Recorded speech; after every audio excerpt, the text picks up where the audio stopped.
At the start of this soliloquy, Hamlet realizes that this is his best opportunity to enact his revenge so far. Hamlet, however, quickly turns from action to thought. His hesitation and thought processes are emphasized through caesura and strong pauses throughout this speech. Hamlet's assertion, "that would be scanned," frames his thought process for the rest of the speech. He will now carefully examine the potential consequences of his revenge.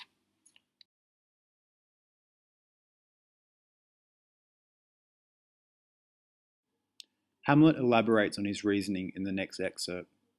This is simply justice for Claudius's crime, he concludes, not true revenge, but merely a payment. As an avenging son, he believes he must not only avenge his father's death, but also the treatment of his soul. Interestingly, the images of his father's crimes, as broad-blown as flush as May, in the full bloom of spring, contrast with his view of Denmark as an unweeded garden and Claudius's mildewed ear. This imagery suggests that old Hamlet was full of sin at the time of his murder, but it also reinforces the way Hamlet idolizes his father. This perhaps explains the reason for Hamlet's inaction further. His revenge must be perfect if he is to adequately avenge the murder of a man he describes as godlike elsewhere in the play. Ultimately, Hamlet concludes that for his revenge to be complete, he must not only take Claudius's life, but also his soul's chance at absolution.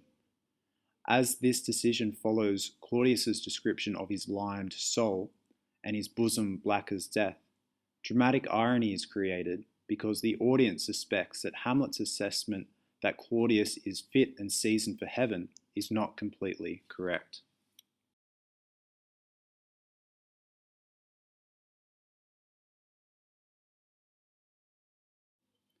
Instead of taking revenge then, Hamlet plots to bide his time and take a more horrid hint to this revenge. It seems here that he's again attempting to take on the persona of the avenging hero to reinforce his passionate claim in the previous scene that he could drink hot blood. But this claim is perhaps undermined by his thoughts, which are calculated and considered, rather than bloody or nothing at all, as he claims. The final image reinforces this notion. He has chosen to become a physician to watch over Claudius's corruption, rather than putting an end to it once and for all here. With Hamlet's departure, Shakespeare confirms that Hamlet has made the wrong decision, as Claudius reinforces the suspicion that his prayer was insincere.